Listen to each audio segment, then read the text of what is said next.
தமிழர் ஆட்சி பார்த்துட்டு இருக்க எல்லாருக்குமே வணக்கம். சமீபத்தில் நிறைய கருத்து கணிப்புகள் வந்துட்டு இருக்கு அப்படின்னே நம்ம சொல்லலாம். அதுல சீமானவர்களுக்கு இந்த வாட்டி 8 to 9% வாக்கு வாங்குவாங்க அப்படின்ற மாதிரியான சில கருத்து கணிப்புகள் வந்திருக்கு. ஆனா மாணவர்களிடையே ஒரு கருத்து கணிப்பு நடத்தப்பட்டிருக்கு. திருநெல்வேலி அரசு தொழில்நுட்ப கல்லூரி முன்னாள் மாணவர்களின் எதிர்வரும் சட்டமன்ற தேர்தலுக்கான கருத்து கணிப்பின் முடிவுகள் வெளியீடு வந்திருக்கு அப்படின்றது ஒன்று இருக்கு.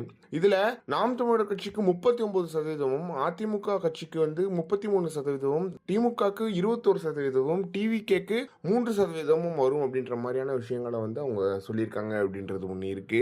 ஆனா இந்த கருத்து கணிப்புகள் மாணவர்கள் மத்தியில் எடுக்கப்பட்டதுனால இது மாணவர்களுக்கான ஒரு கருத்து கணிப்பா இருக்கு அப்படின்றது ஒன்று இருக்கு. மாணவர்கள் மத்தியில் சீமானவர்கள் என்ன சூப்பர் ஸ்டாரா தான் திகழ்றாரு அப்படின்றதுக்கு இது ஒரு எடுத்துக்காட்டாவே இருக்கு அப்படின்றது ஒண்ணு இருக்கு.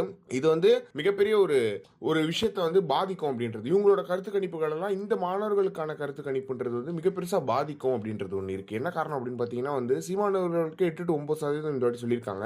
ஆனா சீமான் அவர்கள் இந்த மாணவர்களோட இதை வச்சு பார்க்கும்போது கண்டிப்பா 15% வாங்குவாரு, 15 to 18% வாங்குவாரு. கிட்டத்தட்ட ஒரு 10 எம்எல்ஏவாவது உள்ள போவாங்க அப்படின்ற எதிர்பார்ப்பு இருக்கு. தாவேக்கா வந்துட்டா நாம் தமிழர் கட்சி இருக்காதுன்னு சொன்னவங்களுக்கு எல்லாம் இளைஞர்கள் மறுபடியும் செருப்பால அடிச்சு பதில் சொல்லியிருக்காங்க அப்படின்றது ரொம்ப மகிழ்ச்சியான விஷயமா இருக்கு. எனவே இந்த மாதிரியான கருத்து கணிப்புகள் வெளியிடும் போது சீமான் அவர்கள் ரொம்ப சரியான பாதையில தான் வெளியே போயிட்டு இருக்காரு அப்படின்றது ரொம்ப கிளியரா தெரியுது. மாணவர்கள் தமிழ் தேசியத்தை விரும்பும் போது வேற என்ன இருக்கு, நம்ம சீமான் அவர்கள் அதை தான் எதிர்பார்த்தாரு அப்படின்றது ஒன்று இருக்கு. ஏன்னா தமிழ் தேசிய கொள்கை நாம் தமிழ் கட்சியினரால எல்லார் மத்தியிலும் இளைஞர்கள் மத்தியில் கொண்டு போய் சேர்க்கப்பட்டிருக்கு அப்படின்றது இதுக்கு ஒரு சிறந்த உதாரணமா இருக்கு. ஆனா கொள்கையே இல்லாத கூட்டம் வரும்போது இதை வச்சு செய்யறது சம்பவமா இருக்கும் அப்படின்றது எந்த ஒரு மாற்றமே கிடையாது. நீங்க என்ன நினைக்கிறீங்க அப்படின்றத மறக்காம கமெண்ட் பாக்ஸ்ல சொல்லுங்க.